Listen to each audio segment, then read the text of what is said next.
I just fucked something up.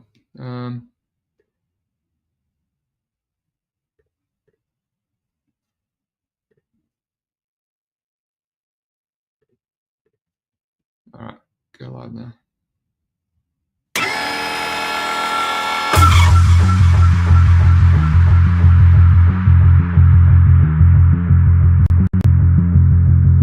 Shouts out Big Steve.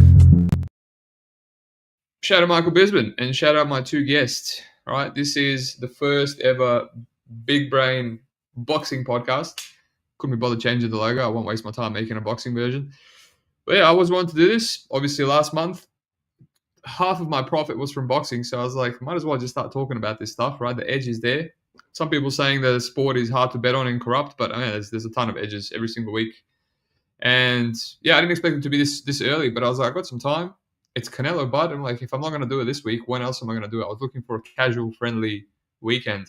And there's a lot of fights. And I asked my friend DogFather, everyone will be aware of DogFather, and he's like, let's bring on Breaking Bad boxing. And not a big channel, but I think we can both vouch for him. Very, very sharp man. He tapes, he grinds, and he bets fights. It's all that matters, man. Welcome.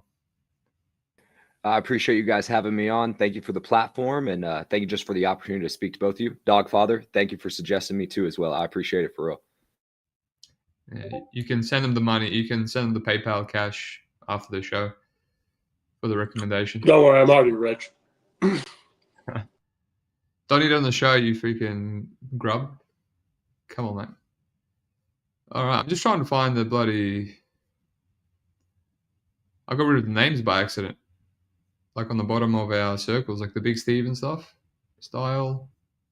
Where's the free... Oh, show display names. There we go. That's better.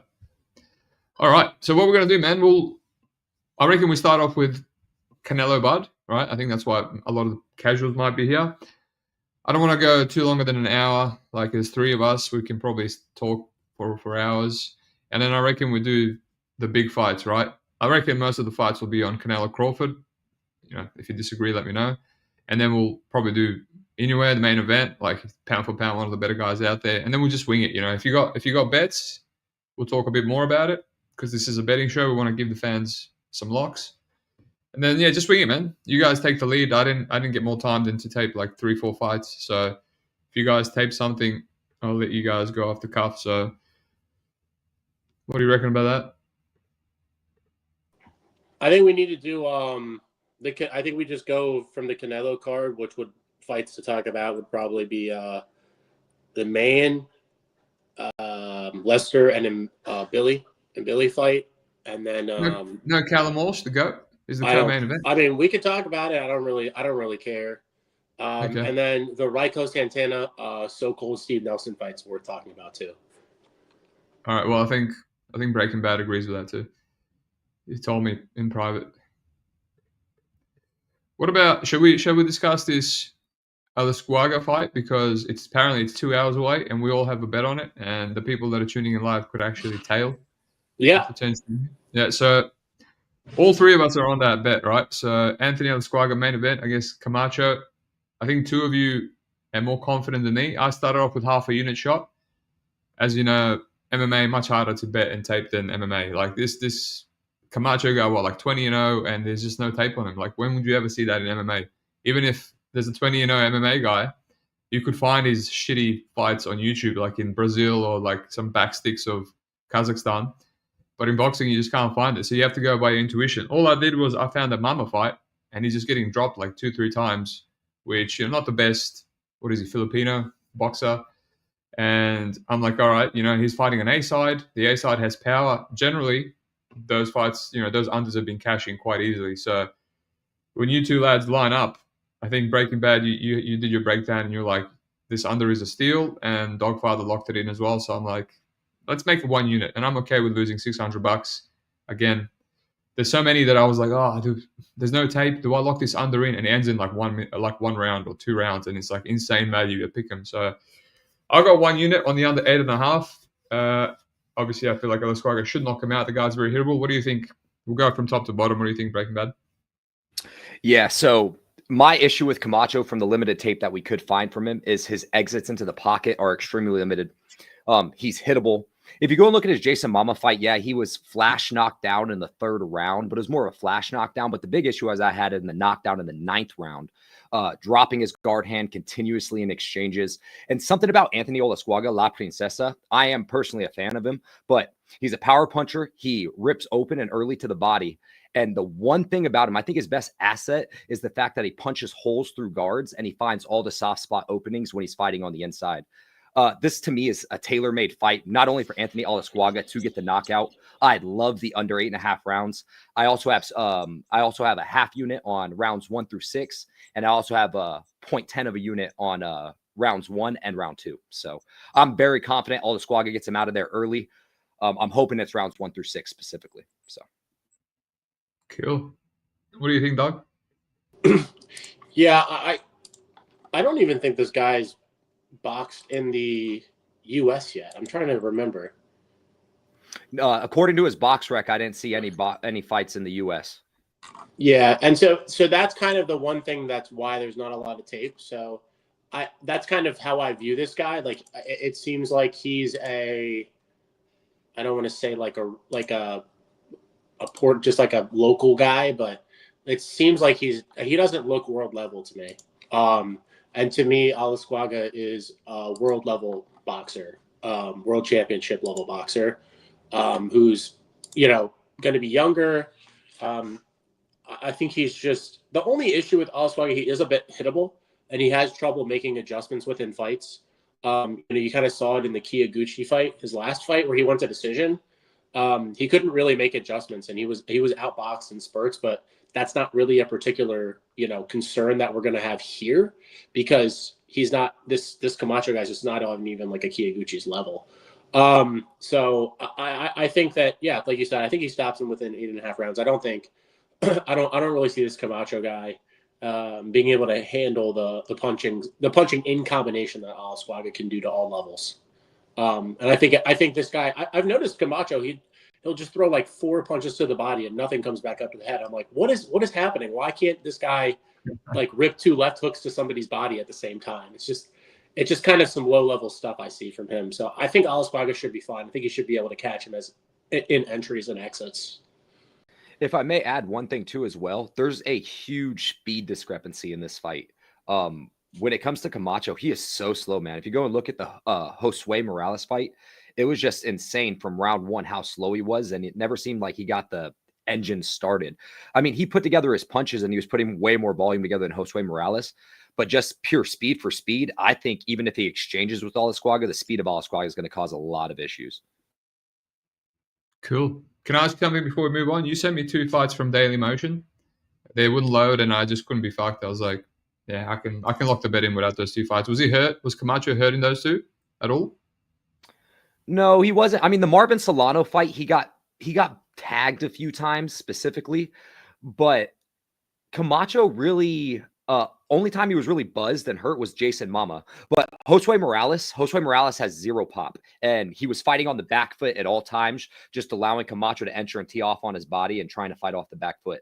But he did get tagged twice against Jason Mama. So, but against Marvin Solano, which is the only other fight I could find tape on, which caveat was from 2021, which I'm big on. What have you done for me lately? I hate seeing that. He was getting tagged with the left hand quite often. Yeah. Hopefully he just gets deaded like that Asian dude in the 3rd round. 1 punch and good night. Alrighty. Let's move on to the card, right? To the main reason that we're here.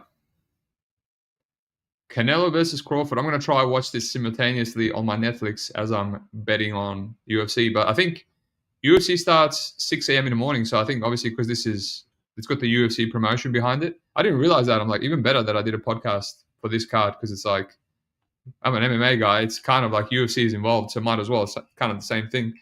But they're starting at 5 hours before. So I think Dana's like, we want to get the UFC over and done with before this boxing starts. So nobody's distracted. But yeah, Álvarez Crawford, weird fight. I'm sure you guys will agree as well. Canelo is slowing down. But Crawford, I don't know. Do you want to say he's slowing down too? He's still kind of doing his thing. But you guys are the experts, so I'll let you guys break this down. But what I will say is I would rather play Canelo, honestly, at chalk. And the thing is, it's not just about the weight. Yeah, like the weight there's a lot of noise on this fight. If this was UFC, a UFC fight, I would not go on YouTube at all because there's a million differing opinions and the noise is insane and there's a lot of casuals. And it's like, wow, every single person in the world has made a video about Terence Crawford versus Bud. It's just like my YouTube feed is filled. I'm not even subscribed to these people. And it's like some people say the weight matters. Other people say the weight doesn't matter. Some people say Crawford's actually bigger.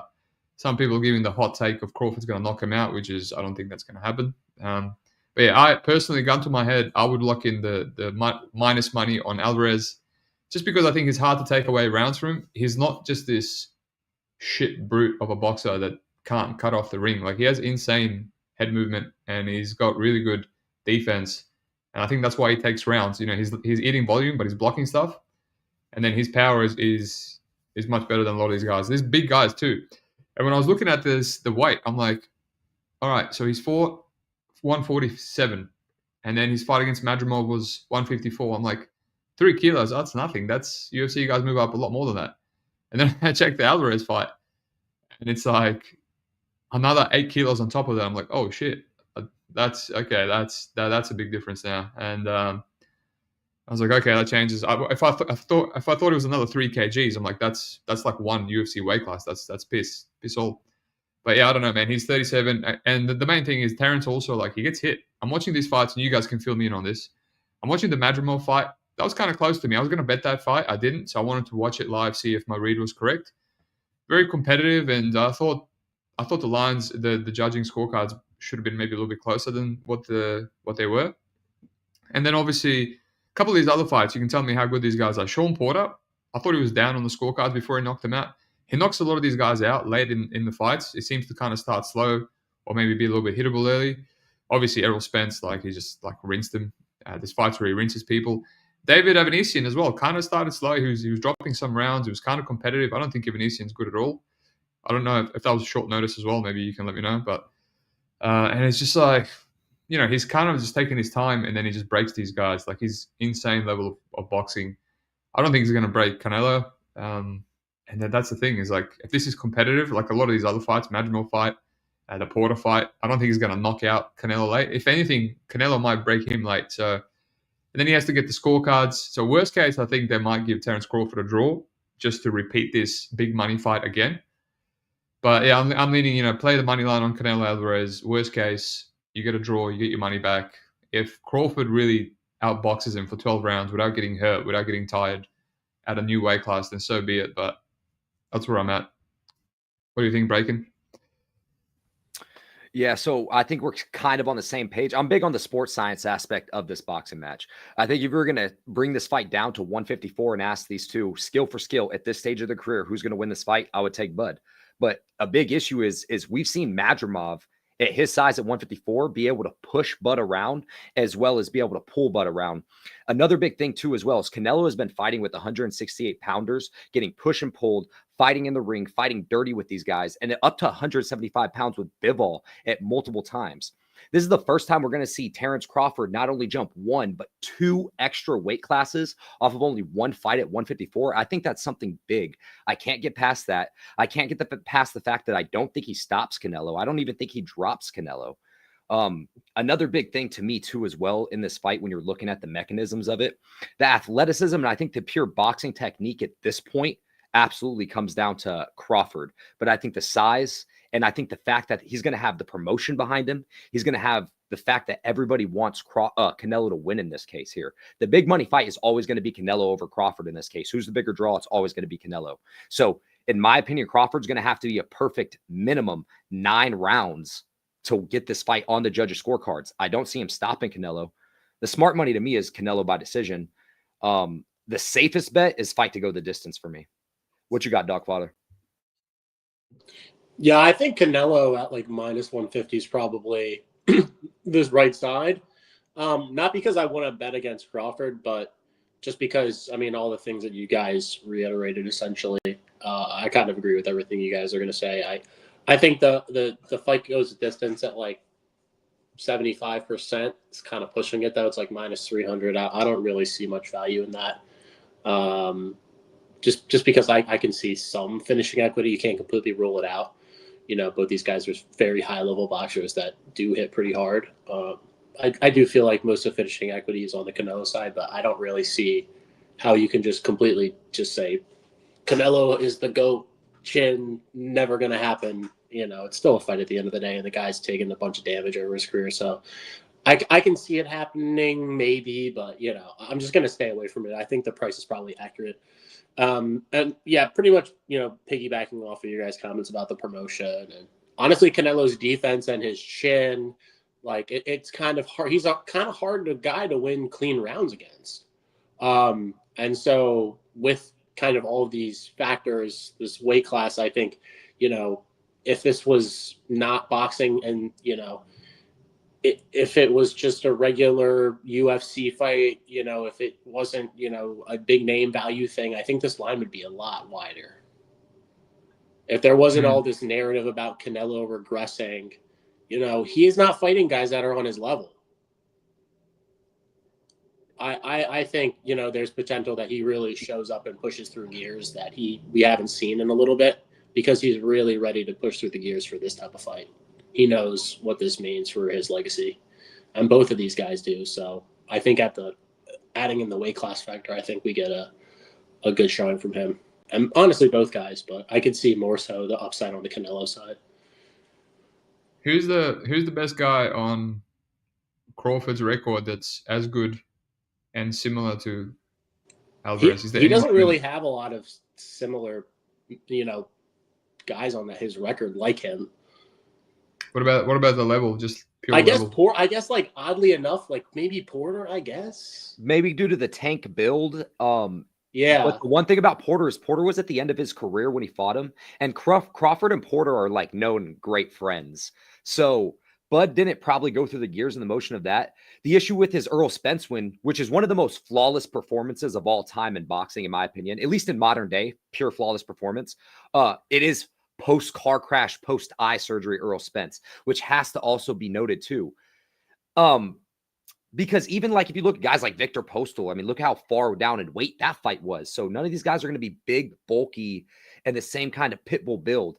I think DogFather had a great point. I guess Sean Porter, in this case, maybe be the closest one.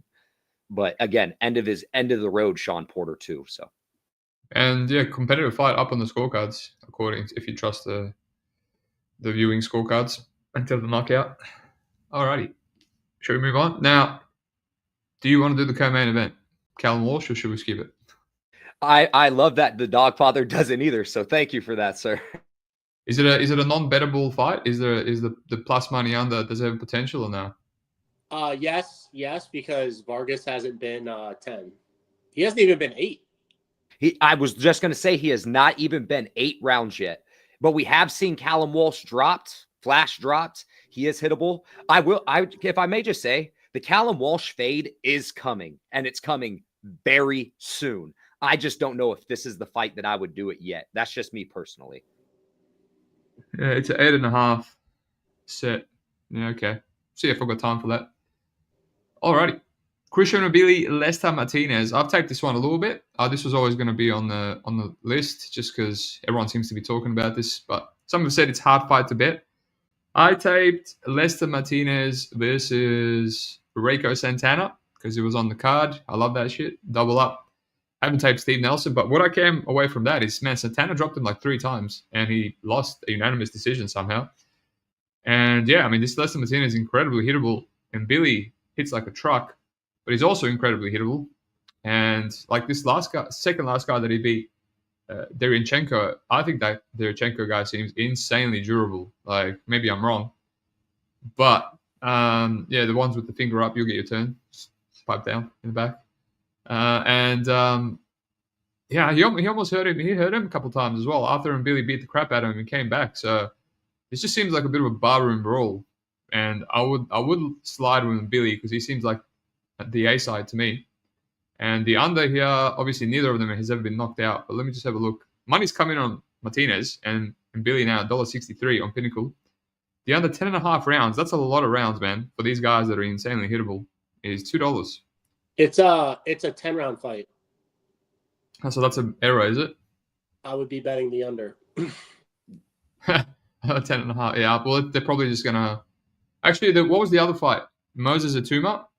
I bet it on Pinnacle, and they never corrected it, and they just still cashed my bet. So hopefully that will just let me bet my under 10.5 in a 10-round fight. We'll see. All right, what do you think? Breaking Bad? And we'll go down. I would like to let the DogFather go first on this one, if that's okay, just because I feel I feel bad because he's I feel like he's getting the echo chamber portion. But I just wanted to say this about Derevyanchenko. Just that's what I was jumping the gun at. Derevyanchenko is one of the greatest fighters to never win a world championship. You go and look at his losses; they're all only elite losses. Charlo, Triple G, Mbilli, Jaime Munguia. Like Derevyanchenko is a legit fighter. Don't let the 4 or 5 losses on his record fool you. So I'd like to let the DogFather go, and then I'll follow after that. I think the one fight that people are going to talk about here is the Gongora fight, the Kongora fight. It's the only fight where there was relevant opponent, and he actually dropped Mbilli, or really he didn't drop him, but he wobbled him really bad with an uppercut on the inside from the southpaw stance. Martinez does have some good uppercuts on the inside, especially when he's working off the ropes or when guys rush in. So I can see him maybe catching with an uppercut, but it's not the same stance. So I don't really know if Lester's really that slick on the inside. So I think a lot of folks are going to look at that fight and kind of let it influence the betting line. But however, Mbilli fought him first, and he really put it on him over the course of 10 rounds outside of that one moment. And guys like Angora's age, it really takes a lot of them to get pushed like that at their age. I think Martinez got a much worse, less dangerous version of him when he fought him. So I would throw that out the window in terms of comparing these two. They're not. It's a southpaw fighter. It doesn't matter. It's not the same matchup. I think at the end of the day, for me, Mbilli, he just holds his shape better, and he's going to be sharper over the course of these 10 rounds outside of being rather hittable, and his output is better. His output's better to the body. He gets inside better. His defense is a little bit worse, but he also throws in combination much faster, much tighter, especially on the inside. I think Martinez, to win a decision here, is either going to have to drop him once or twice or knock him out. And the knockout price for Martinez is really high. It's like $450, $460 I've seen out there. For a guy that hits as hard as Martinez, and for somebody who is, as defensively irresponsible as Mbilli, Mbilli almost makes you have to knock him out to beat him because of how he fights and how much volume he puts up and how much output he has. I do think Mbilli over the course of 10 rounds, I price him as a pretty sizable favorite. To be honest, I think he wins 3. If we go to the cards, I think he wins 3 out of 4 times. To be honest, if we go 10, because he puts out far more output, especially his style. He only knows one way. He's going to go forward and he's going to rip his body up. Where we've seen Lester have issues, and he hasn't faced a guy that's even going to punch like Mbilli to the body. At distance, though, I do like Martinez. I think he's got a better jab. I think he mixes up levels at range better. I think his defense is a little bit more responsible. So I think he could catch Mbilli, but I do think Mbilli's probably, short of getting KO'd in, the mid rounds here. I like his resume. He's got a better resume, better level of comp, higher boxing acumen, being an Olympian. I think all roads for me point to Mbilli winning this fight at a pretty decent clip. And I'm happy that money's coming in on Martinez, to be honest. I'll be happy to take Mbilli. I think he should be minus 200, minus 225. I think he's just the cleaner boxer over 10 rounds, honestly. Yeah, so I'm glad I let you go first because you said a lot of points that I would have made here. I think Lester Martinez is the more technical boxer, especially from range. I think one thing that I do like about Lester Martinez is he is a good body puncher, but he's very minimal in the volume that he throws to the body. It's super mechanical, and he finds perfect shots or great shots, but he just throws them so minimal. I love that you brought up Gongoria and the fact that he's a southpaw, so we can damn near cancel that fight out because they're not going to be fighting in an open stance regardless here. And Gongoria's front hand uppercut is absolutely wicked. That's his best punch by a country mile. I definitely need some shades to even us out. But so just kind of to give you guys I think this is the hardest fight that I actually had to tape of all of them. And let me tell you why. I think they're very similar in the sense of what they do well. I think they both have power. I think Lester has a little bit more pop than Mbilli does, but I think Mbilli throws out a country volume more mile. And if Lester can box on the outside, I think he can win up to 6-4 rounds. The fight and the pick that I gave out is I said if it was 12 rounds, I would take Mbilli decision all day, every day. I would be very confident in a Mbilli decision due to his engine, his cardio, his pace, the fact that he's willing to drown you. He's willing to swim out to the middle of the ocean and see who's willing to drown first. In a 10-round fight, I am going to bet a draw. I'm going to bet a draw at plus 1,500 and plus 1,600. I can see Lester cracking Mbilli early because Mbilli is so hittable. And if he gets that early knockdown, I think Mbilli has good enough cardio, pace, and recovery to come back and win the later rounds. And he is just a dog, man. He wants to win the fights. He has a lot of grit inside of him. You can just tell. So even though he's from France, if I'm not mistaken, he was born in Ghana and he trains out of Canada now. So this is an amazing fight. He's built like he's from Ghana too, honestly. Legitimately, he's a shit brick house, and that's probably an understatement. So I'm going to be honest. If you want to sprinkle something fun this weekend, I think a draw is very live here at plus 1,600. I think Lester is live to knock Mbilli down early, but Mbilli's in good enough shape and pace to come back and win 6 of these 4 rounds with the knockdown. So I'm going to play the draw, and I'm also playing Mbilli decision because Mbilli decision is plus 220 right now, and I love that. So I like both of those plays. Mbilli decision, I do agree with you. I think Mbilli wins this fight at a way higher clip than Lester Martinez would, but I think the draw is very live in a 10-round fight. I think the Mbilli decision's a little bit bigger on FanDuel. I think it's like close to 300. Thank you. I didn't even know that. Right now on DraftKings, from what I just looked before getting on here, is plus 220. So no, I think it's 290. Is it on DK right now? No, on FanDuel, I think it's 290. Oh, okay. This is the part of things that happens on the show. We start looking at stuff because that's what we're here for. I didn't know if I could pull out my phone or not, to be honest with you. Oh, Steve can't stop me. Pull out your phone. No, you can only pull out your cock. That's the only thing that's allowed. That's oh, next. thank That's God. why I'm under this. Turn off his camera. He's embarrassed. He's ashamed. Yeah, 290. Billy Faye, what are the MF locks? So there's a lock that you might have missed at the start of the show. Camacho, Olascuaga under 8.5 rounds. We're all on it. Is it a lock? I mean, if we're all wrong, then so be it. It's mushed. If it's mushed if we're all wrong. But we generally. I feel very confident in that under 8.5. Yeah, there you go. You can blame him then because he's taking it on he's taking it on his back to say, he's the confident one. We're all on it. We're all have a minimum a unit, if not more, on it. So if that's not a lock, then I don't know what else is. Cool. How you got me thinking and looking while you're talking because I'm like, is this a big enough fight to have knockdown props on Bet365? And it does, but it's just not loading for me on my PS. It just went to shit. It says Mbilli. What's that? I could absolutely see a knockdown in this fight. DogFather mentioned Raiko Santana. They called it a slip on one of those knockdowns, which was complete horseshit. Raiko Santana dropped him minimum 2 times. I had him winning that fight 6-4 with the drops. I know we're going to get into the Raiko's Nelson fight, so I don't want to blow my load here. So let me really. Yeah, no, hold it in. Just edge it a little bit longer. That fight, man, in the first or second, whatever it was dropped first time, it kind of like got pushed down, right? Like he pushed him down onto the ground, and then in near the end of one of the rounds, like maybe 6 or 7, he got dropped twice in the same round, and it looked like the ref maybe said that wasn't a knockdown, but I'm like, dude, he was dead. Like he fell to his knees because of the beating that he was taking. So I'm like, no way he won this fight. Like 2 knockdowns in 1 round and 1 early, and then unanimous decision, I guess. So $2.10 for Mbilli 1 knockdown, but yeah, for some reason I can't load it. But that last knockdown bet, one of the best ever, was Berlanga versus Shiraz, and it was just under pick'em for 1 knockdown in the entire fight.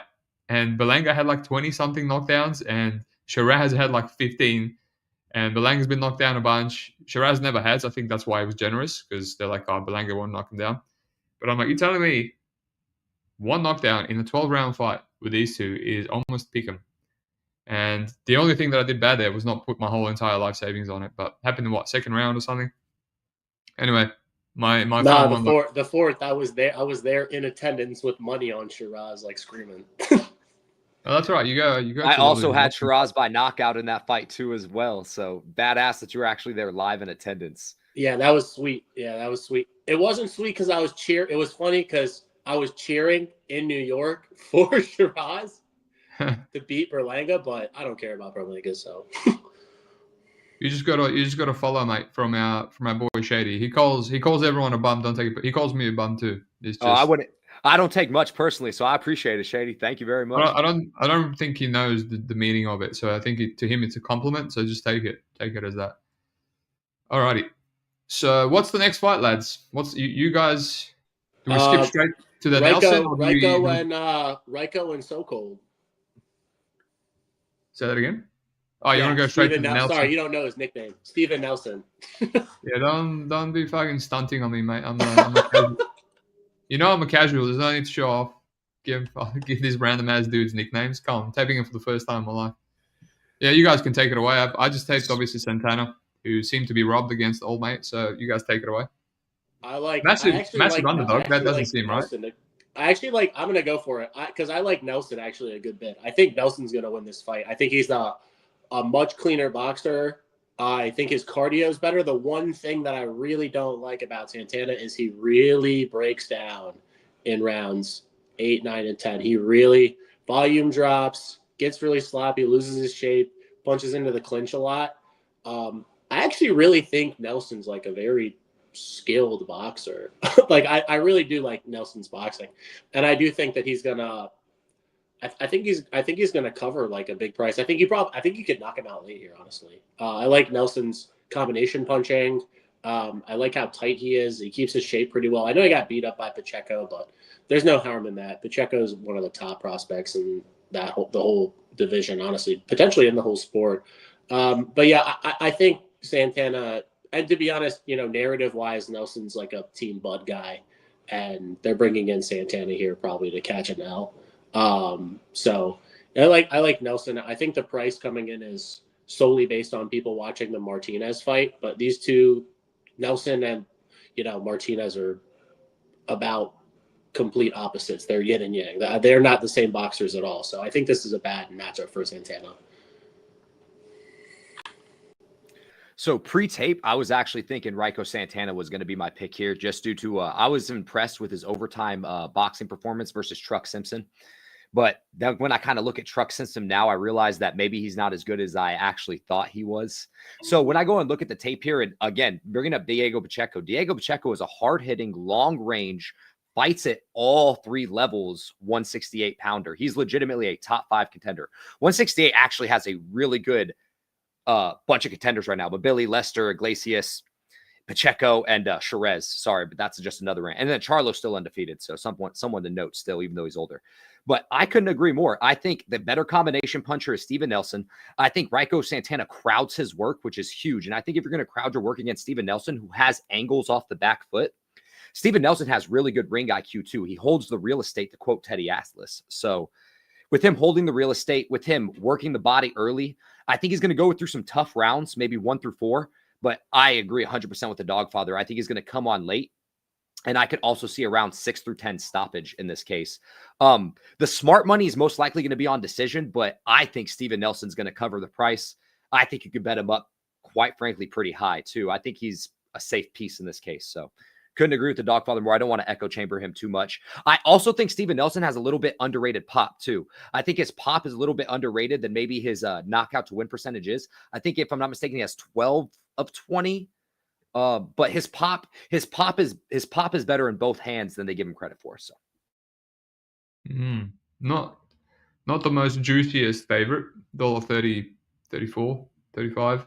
I mean, if honestly, I lean Santana because I watched the Martinez fight and I was like, ooh, wow, this guy was putting it on Martinez. And then I watched Nelson. I'm like, oh, this is actually a bad matchup for him. Maybe a parlay piece. A crisp technical boxer that can box on the back foot. It's a perfect back foot boxer versus a brawler style. We've seen it time and time again, rinse and repeat. 8 out of 10 times, you got to take the back foot boxer because he's going to last over the 10 to 12. So in this case, 10. So can we talk about the Jermaine Franklin, Ivan Ditchko fight? Yeah, man. You can talk whatever you want. Perfect. Jermaine Franklin here. I think he throws out a decent amount of volume for a heavyweight. of course, the size is going to have a lot of people thinking, because Ditchko, if I'm not mistaken, is like almost a foot taller than this man, Jermaine Franklin. He's like 6'9". It's absolutely insane. But Ditchko has fought nothing but lower level cans that he's crushing through. I think that that Olympic style system and bounce doesn't work in the heavyweight division in this case. I think Jermaine Franklin's going to be on his body early and often. And I think even though the height may be different, I think Jermaine Franklin's going to be the actual bully in this case here. Jermaine Franklin, let me go check here. Last time I checked, it was around even money. And it should still stay around even money. I like Jermaine Franklin a lot here. That's a straight bet. That's a unit for me, no doubt about it. I like Jermaine Franklin a lot in this fight here. And we haven't seen Ditchko fight 10 rounds specifically. We've seen Jermaine Franklin fight 12. I will take that all day against the experience, the guy that's fought in real guys. And even though it's the TLC promotion fight, sometimes I like to look at these. Jermaine Franklin's had some of these TLC or TCL little back-end fights too as well, meaning he's a little bit more active. So I'm going to take Jermaine Franklin in this case. I'll back the American at even money. Well, he's still slight plus money in Pinnacle. That's interesting. That's the one fight with no totals, believe it or not. The entire card has ironically totals. enough, I'm gonna echo the same exact sentiment on that fight too. So why is this not tipped in the big brain? It's Franklin or pass. Like this Olympic style boxing at heavyweight, like with an open lead, with your shoulder, like your front lead hand completely down, is the silliest thing I've ever seen in my life. It's just doesn't really work.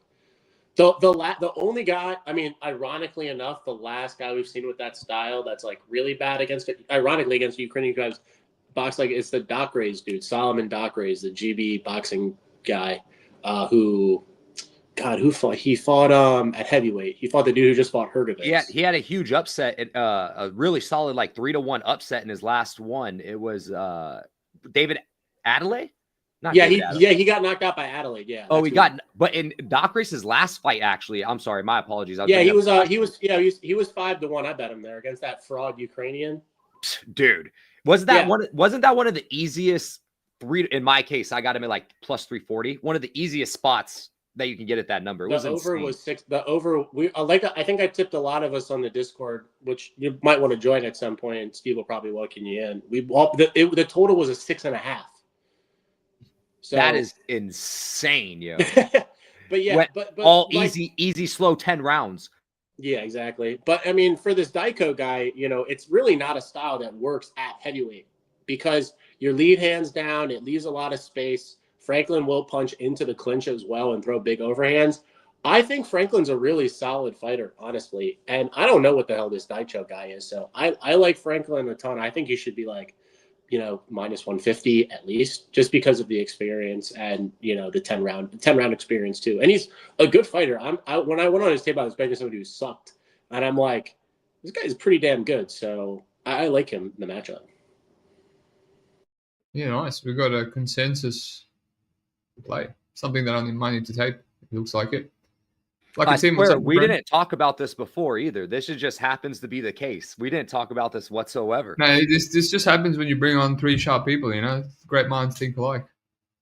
I wish we could disagree, but I mean, just boxing bets seem to be, unless it's a pick-em money line bet. Like, what's the last one that reminds me? Matias versus, who's that guy that was the Puerto Rican?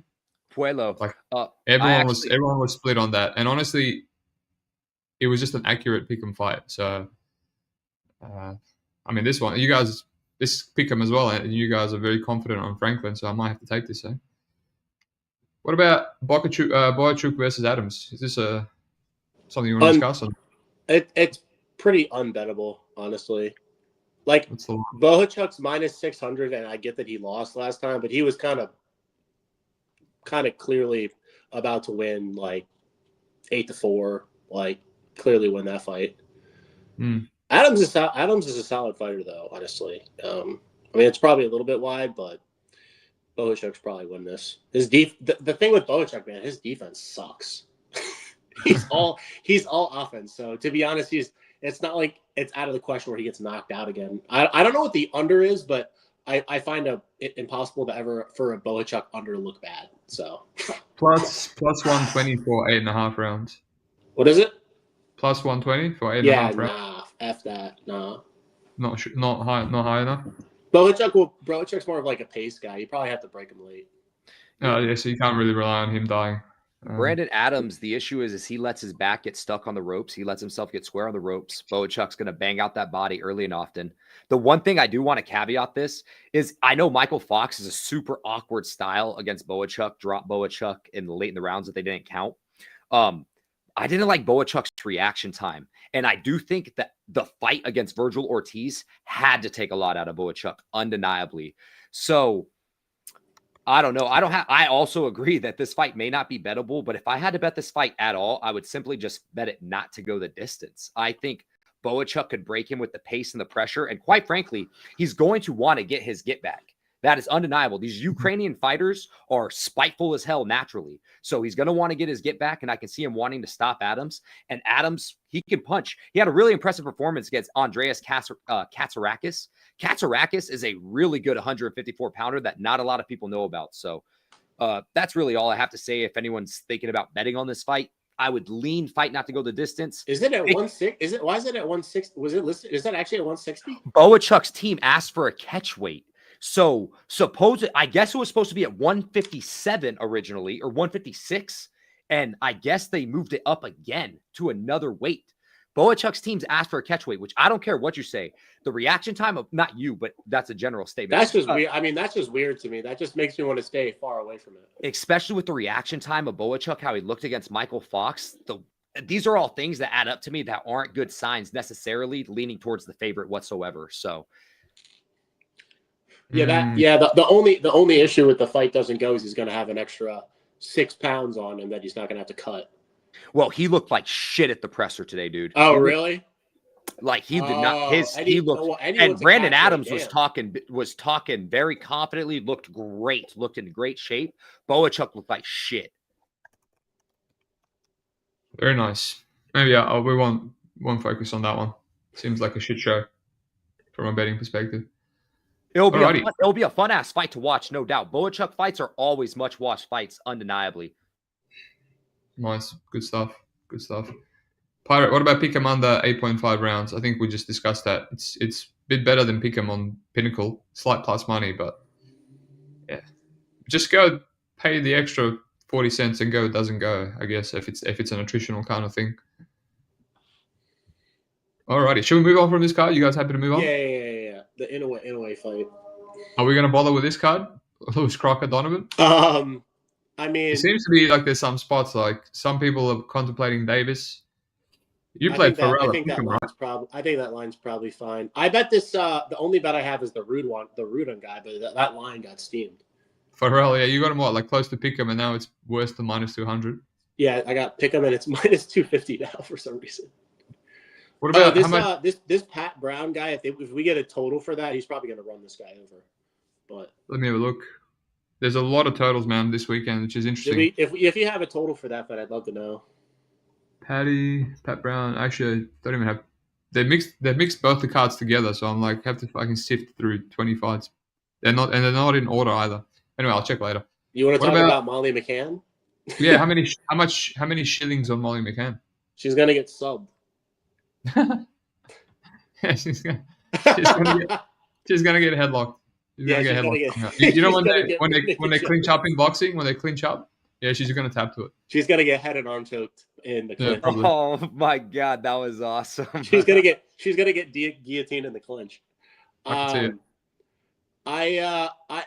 bet Donovan in the first fight, and I almost jumped off a balcony. He was actually the underdog in the first fight. Now he's up to 850 because he's just levels better than Crocker. Agarco Davis, I'll just run I think the fight's close actually. I do think Davis is probably a little bit slicker of a boxer, but Agarco is a dog and he'll throw a bunch of volume out and make it close and competitive. And then McKenna knocked him out in the first fight in like a round, but they both kind of stink. So that's all I got. Right. Sounds like a lot of rematches. The only thing that I also want to add to Agarco is I think he's fighting for something a little bit more in this fight, which in boxing I think means a little bit more in MMA. He's fighting to be the first Black Irish world champion, to be the next step to get world title contender and eliminator fight. So I think he knows that he needs to win this fight and stay undefeated for that to happen for him. So I think this is a big fight for him in a homecoming town. I think that's something to add. Just looking tape for tape wise on those two, I think that's damn near a 50-50 fight. And I would lean the dog in that one. But I think a lot of money has come in on Aguiarco, if I'm not mistaken. Yeah, correct? it's minus 130 Davis now. So yeah, it's trending. I taped it a while ago, and I know somebody who likes Davis. I kind of feel like I agree with you. I think it's a pick 'em fight. I like the point that you mentioned about the volume and the fact that he's going to keep going. I think that's the deciding factor for me is the pace and the pressure through the 10 rounds. So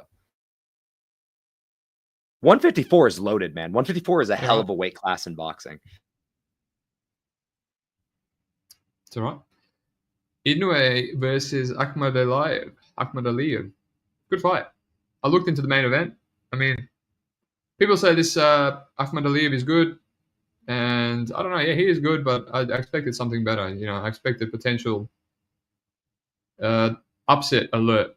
But not really. I don't think so. Maybe I'm wrong. You know, I watched that fight that he lost. I think that's a common opponent.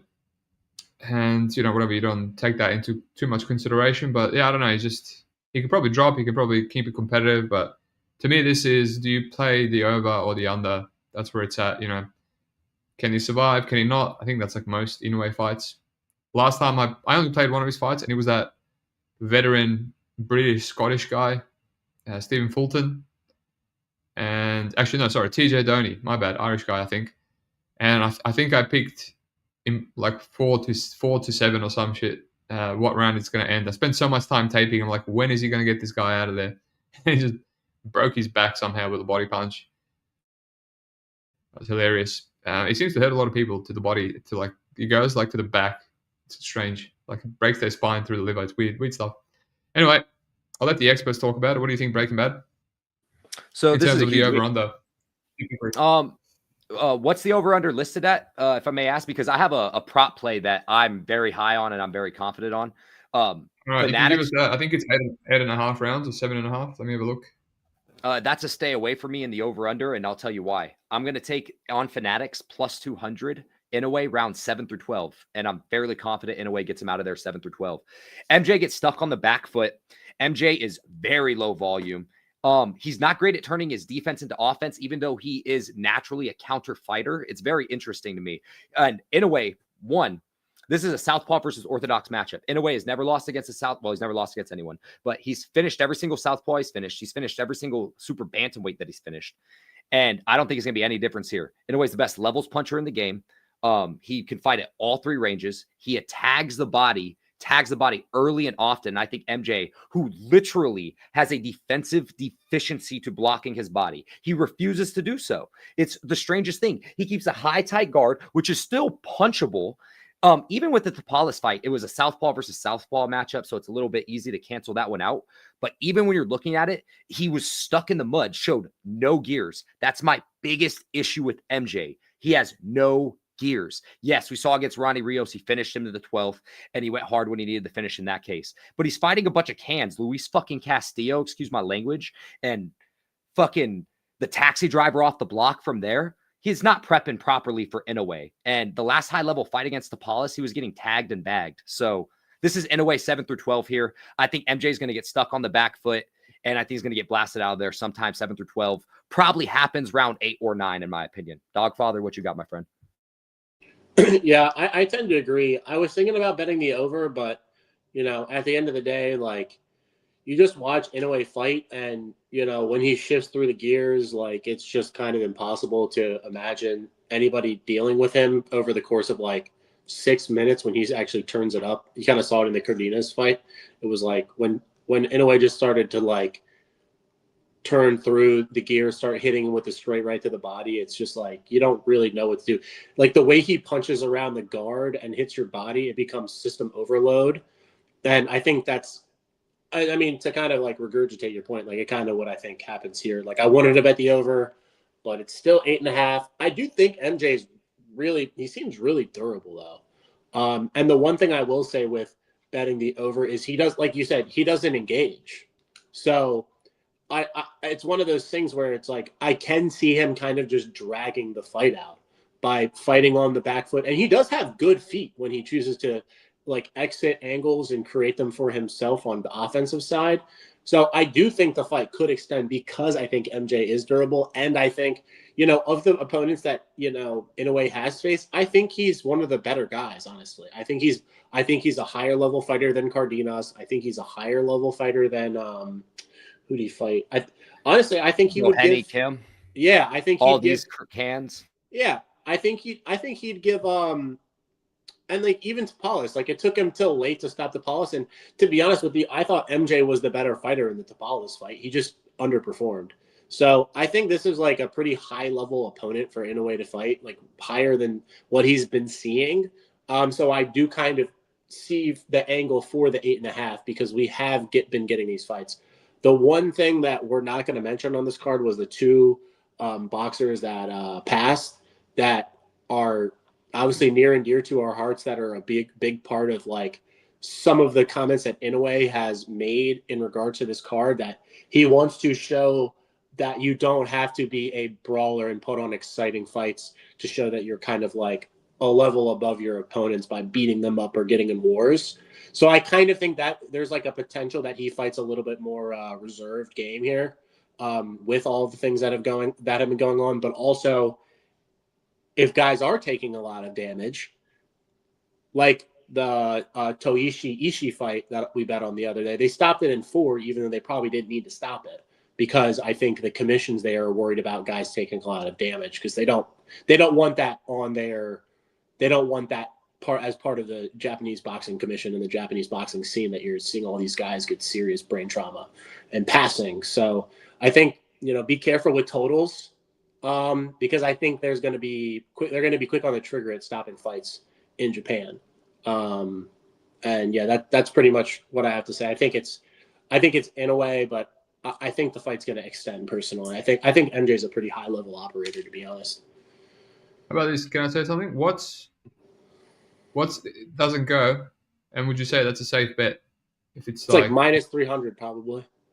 Okay, that's not as good then. Or maybe Breaking Bad's is the best then, 7 to 10, because that covers the over. The actual over like goes into round 9. That's definitely sweaty.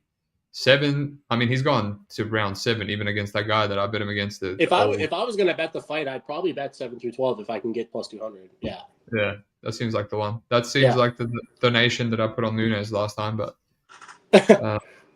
yeah, interesting. Yeah, that's the one. I like that. Yeah, you know what? I'm just about to. It's plus 200, so yeah, I'm pretty confident in it too as well. I just think it comes down to the stylistic matchup, how hittable MJ is to the body, and I think at some points he's going to get his back stuck to a neutral corner. He's going to get square to the ropes, and Inoue is going to tee off at some point. And I think on the latter portion of what you said when it came to Japan, I think that they're going to be quick trigger to stop the fight. So I just bet a unit on Canelo Álvarez. It's too late to stop me. What was the price? $1.50. I mean, whatever it's been trending around the whole week. A little bit better than minus $1.56. Don't know what that is. Yeah, I got like minus 160. Feels good. I'm done with that. Here's what it is. Yeah. Same shit. Couple of cents difference. There's a couple a couple of these on the co-mains are actually a really good fight too. You bet the underdog in the co-main, right? Yeah, I bet Chispa at plus 440. I think he's a good shot to take. I think he's worth taking a little bit of a shot, just because Takei, like my biggest issue with Takei is he's very just lead hand dominant. He still doesn't even box like a boxer. Like he circles side to side and just sets up his straight left, and his style just for me like. He's not as crisp and clean as like Attention has been. And I just don't think he's going to convert well at like the high levels. Like, to be honest with you, like I'm not a big fan of Maloney or Higa. I don't think they're like super duper high level boxers. I think Higa's solid, but I think he's limited. And I think Maloney just is okay at best. I think Chispa is like the hardest guy he's fought his entire career. And to be honest with you, from the market's perspective, Takai was an underdog to Maloney, and I bet him there. And then he was minus 200 to Higa. And now he's getting, arguably a guy who's on all of their levels, and he's coming off a knockout over a guy who he shouldn't have been in the ring with, and he got some hype. So now all of a sudden he's priced to 660. And the one fight that Chispa had in Japan, he's fighting a much higher level, a much more like technical operator. You know, like this fight, I kind of think these guys throw down the way Takei enters into the pocket and the way he slows down with how much he moves around the ring. I think Chispa is like a pretty good body puncher. He can make adjustments as fight goes on. He hits pretty hard. He's only 25. He's already has like a 12-round high-level experience in Japan. Like I would line like Takei probably like 70%, like minus 300. Like I don't think he's shown, you know, at this level to be like an 80 to 85% favorite when you're getting paced by Maloney and you're, you know, going into war with Higa was very impressive. It was a very impressive performance. But like I still feel that Higa is like limited as a boxer though. I think, you know, Takei probably wins 3 out of 4 times, but not it was like minus 550, 600. Like I don't think he's like an 85 pushing up over 85% favorite to win this fight. Chispa is like a solid boxer, and he's only 25. So I think he's definitely the side. I think the under is probably good too. I think the under 10.5 is like plus 160. So I think that's the side too, because Takei slows down and he cracks super hard early. I can see finishing upside on the Takei side and a little bit on the Medina side too. Yeah, right. What do you think, mate? So I broke this. This is actually the last prediction I dropped was actually the Decay. This will be our first disagreement finally. So we finally have met a point where we're not going to agree. Good. I think the issue is I think that Decay can make this fight as easy as he wants to for himself, fighting at range, staying on the outside, and not essentially getting into a brawl with Christian Medina. Christian Medina, he's tough as hell. He's mad durable. I had a huge issue with his, was it Angel Torres? 1 second here. Angel Trejo. That was his fight. He was a 7-7, 7-2 southpaw in Mexico. And one thing too as well, when he fought Nishida in Japan, I also do love that he came into Japan and fought a 12-rounder against a southpaw as well. But Nishida can't crack an egg. Nishida can't punch. Takai has really good sweeping hooks, both to the body and to the head. And I do agree that his entrances are super limited, but I just think at the long range, he's so much more skilled than Christian Medina is. And Christian Medina has way too many negative tendencies for me in the terms that he will have lulls in the fight where he's not throwing out enough volume for me. So I think all of that to bind, I think Takei is a good play. I can understand the line being off too from a betting perspective, but I can see Takei getting him out of there. And at plus 160 on FanDuel, I kind of like that. Or was it FanDuel that I had it on plus 160? But at plus 160, I like Takei getting him out of there. Again, that comes back to the Japan angle where I think they could be quick to pull the trigger. But one thing to note too, in Japan, they're going to be fighting in like a boat-sized ring. It's going to be a 24 by 24 for sure. So I just didn't love what I saw against Christian Medina, a southpaw in Mexico against Angel Torres. I just didn't love his performance because in rounds 4, 5, and 6, or Trejo was really putting it on him then, like putting on some real volume and real punches together. So just a few things to note. But that's going to be the first time that we've disagreed, and I appreciate that we finally got one off for anti-side. So what I took away from that is that the under might be the side here. Everyone, both of you like the under. I think that's a great play.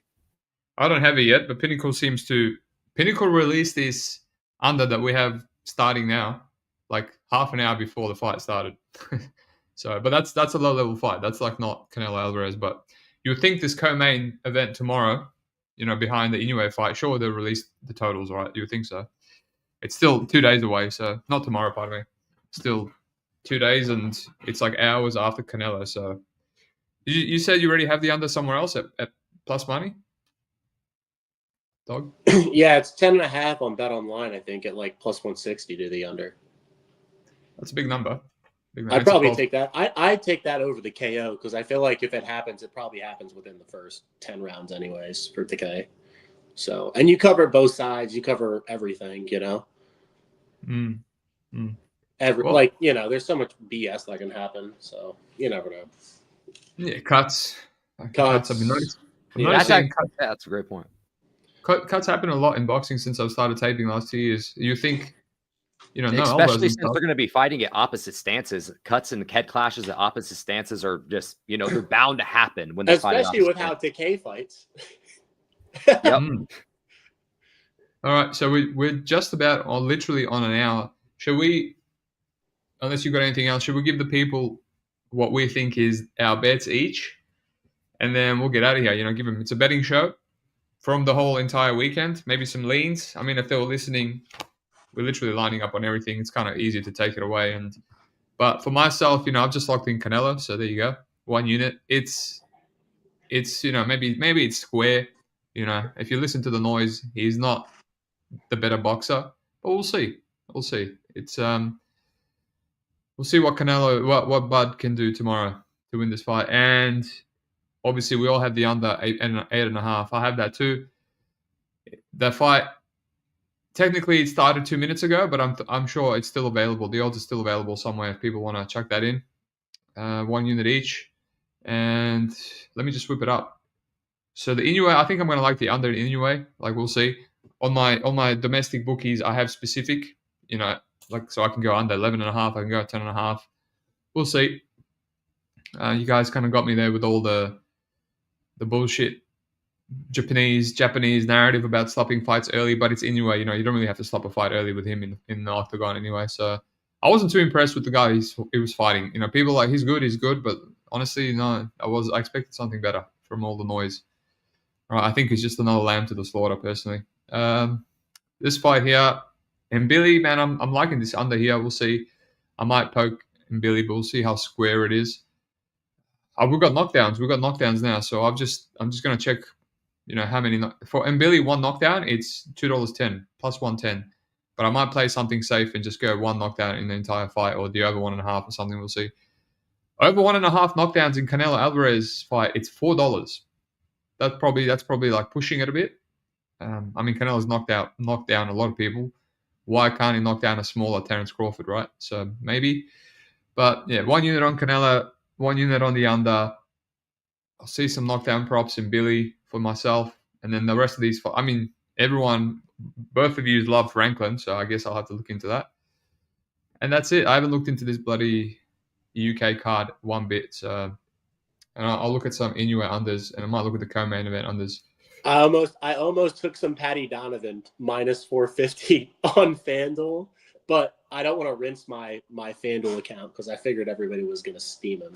So too much CLV is going to be bad for my domestics.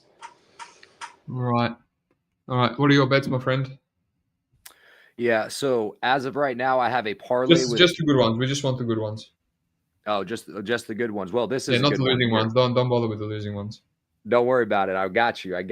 It's Inoue 7 through 12 parlayed with Jermaine Franklin.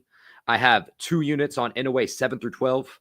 And if you could still get the Anthony Olascuaga under 8.5, that's let's just say that's my biggest bet of the month. So yeah, wow. Wish you told me that earlier so I could. I was out here begging DogFather to give me some confidence. Should have asked you. I'm not going to lie. I was a little worried that the line would get steamed to 7.5 for whatever reason. And I bet it at the worst number I could have gotten it at. I bet it at minus 130, minus 114 with a boost. I'm pissed. So I had to go back in on it at minus 115 and minus 110. So, it reminds me of the Moses Ituma fight. It's like, I bet the under and I'm like, I'll keep it quiet. It was like 2 weeks before the fight, right? I'm like, this is going to get steamed, man. There's no way this, 37-year-old Dillian White's going to survive 4 rounds, right? He's been one punched many times, by like Tyson Fury and shit. Like, and it's just, I'm just waiting and waiting. And then the over gets hit. And I'm like, what? And I'm like, I'm getting reversed. And I was like, my gut, even though I'm not an expert, and it was the first time I was taping both Dillian and I'm like, my gut was telling me this should be a 2-unit banger. So now the over gets hit, and I'm like, what is going on here? And then I got into I bet too much on it. I had like more than 2 units, and I'm like, I think this is a bit irresponsible. I feel some tomfoolery around this fight. There was no tomfoolery, man. It was just like the easiest under ever. Steve was messaging me. He's like, how confident are you? Are you sure? And I'm like, dude. No, I was like, should I reduce? Because I just had like 2 units. I don't know. It's just. I think that's one of our first DM communications we've had was also about Ayatuma's under 2 as well. The Ayatuma round 1 through 2 was one of my favorite props I took this year. Ayatuma 1 through 2 was plus 200. It was absolutely insane. Dude, the under 4.5 was evens. Like it's insane. I wasn't even overthinking it. I was just like, there's no way this 4.5 is evens. Like, yep. Ayatuma 1 through 5 was minus 140, and I did a kind of a hedge parlay where I took Nick Ball by decision and then also Nick Ball 7 through 12. So I was very happy with the outcome of that. Plus 550 on the one that hit and plus 510 on the one that missed. But I was okay with making the units back for that. You know what it is? It's just like when sometimes it's so obvious, and then you got all these experts just throwing their bullshit. Like, oh, maybe Dillian can weather the storm. Maybe Termo will be patient, and it's like something's off about this fight. Like maybe they were just trying to throw off the bums like me because they had money on it. Dude, I got. Dude, Blocks, I bet it happens all the time, and sometimes boxing's weird because you just don't know where this steam is coming from. Like, I remember betting. I bet Yoenli Hernandez in his last fight at like it was minus 500, and I'm like, there's no way. I can't remember who he was fighting, and I was like, I think it's Kyrone something. I know Kyrone Davis. Yes, Kyrone Davis. He was fighting Kyrone Davis, and I'm like, dude, there's no way he loses to Kyrone Davis. And I'm like, he should be like minus 20. Like, he should be one of these favorites where we see it's like minus 30,000, like 40,000, because he's just that good.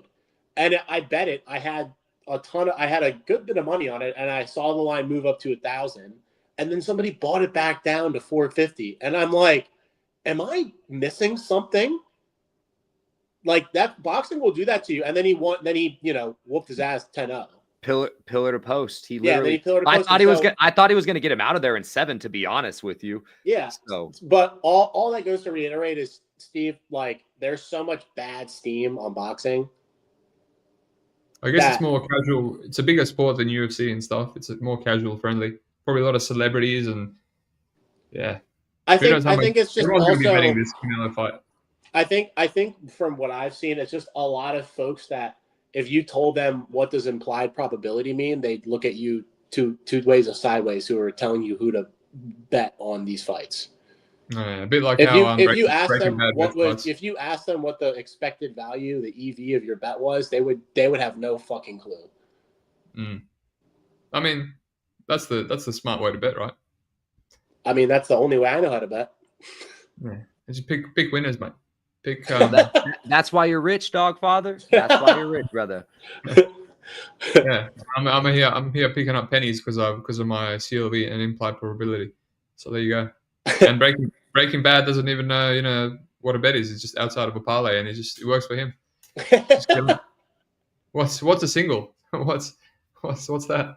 Believe it or not, all I play is straights. I only give out I always call them D-Gen and fuck it the lights. I literally only give out those just because they're fun every now and then. But I really do build my base off straights specifically. So yeah, you give out volume. You like betting unders and stuff like that, and props on late stuff too. So I think that's always a good angle. That's my favorite thing about boxing is I always feel like there's a prop you can find. Like, even if it's a huge money line, sometimes you can look for something. You could look for something a little bit differently, I think. And I know Steve mentioned earlier that he said MMA is easier to tape than boxing, maybe from the aspect that you can find tape. But I think there's way too much variance in MMA. I think boxing is way more cut and dry to bet on. And maybe that's because, which is hilarious, is I'm a grappler, fun fact. I'm a jiu-jitsu blue belt. And I think watching grappling, like, to identify who's a better grappler is way hard to identify than who's the better boxer. So, yeah, I think it's just I feel more comfortable taping MMA. It's been 7 years. But yeah, boxing is so cut and dry, man. It's like, oh, okay, this guy has the power.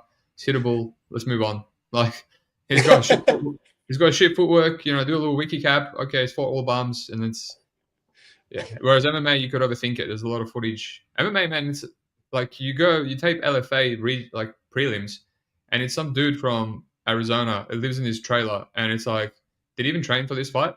And it just comes in there, and he just looks like a fixed match, and it's like, how is he not training for a professional MMA fight? It's just a lot of, I don't know if you'd find that in boxing. Like, obviously that Indian chick that they gave Sky Nicholson, but like you can tell from 2 seconds that she's a bum. Like, there's you need to.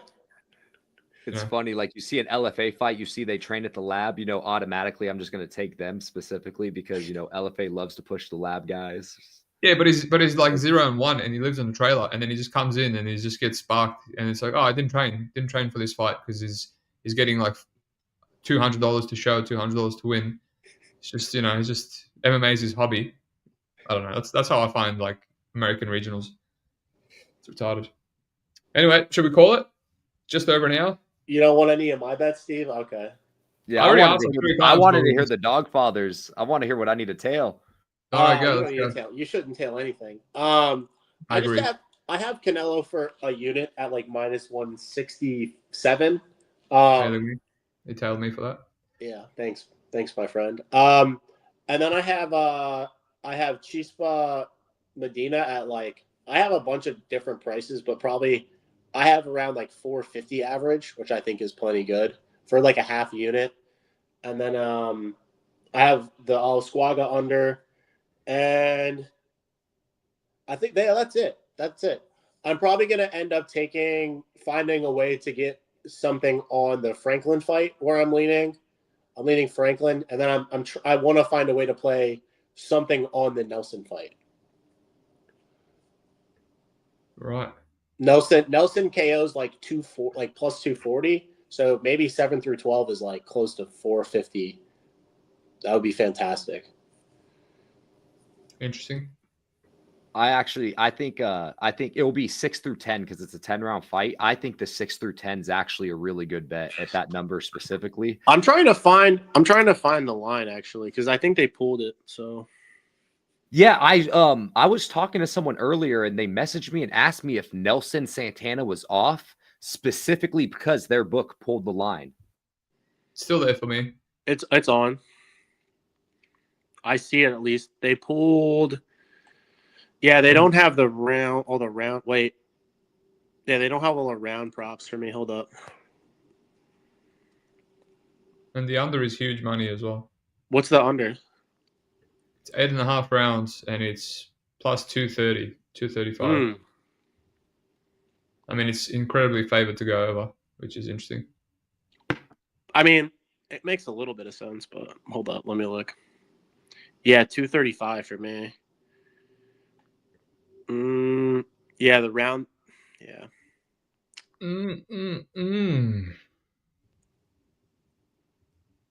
I'll have to like figure out how I'm gonna Dutch combo like 7 to 10, like 7 to 10 or something like that. I think it's late though. I found I have on my domestic. I have props for the Inoue fight already, so 7 to 12. I can't pick Inoue which round, but just the fight to end 7 to 12 is $2.20 plus 120. It's plus money, so that's good. It's only plus 100 on FanDuel, and that they're normally really good with boxing props. Yeah, so 20 cents better. Yeah, I mean plus money. I think it's going to end. Like he generally goes into round 7 a lot of the time, so even if it's not the greatest fighter. I like that a lot. Yeah. If I could. All right, well, we've got some good bets, man. I mean, if anyone out there listening does have Fanatics, it's still listed at Fanatics at plus 200. That's ridiculous. So that's what I'm saying. Like, I honestly, I could not believe it. Here, I'll show you too. I believe you. Yeah, it's like you will believe it when they take your account away after it hits. Yeah, so it's I'm fairly confident in it. Inoue is someone. This is the one thing about certain fighters. I mean, dude, you don't even need to be confident in it. That's a dollar. That's $1 better than the market. Facts. Like so, you should be from betting everywhere, that. From literally everywhere. Yeah, you should be betting that. Like, if you have that book, you should just bet that. Yeah. He has. He just proved it to us.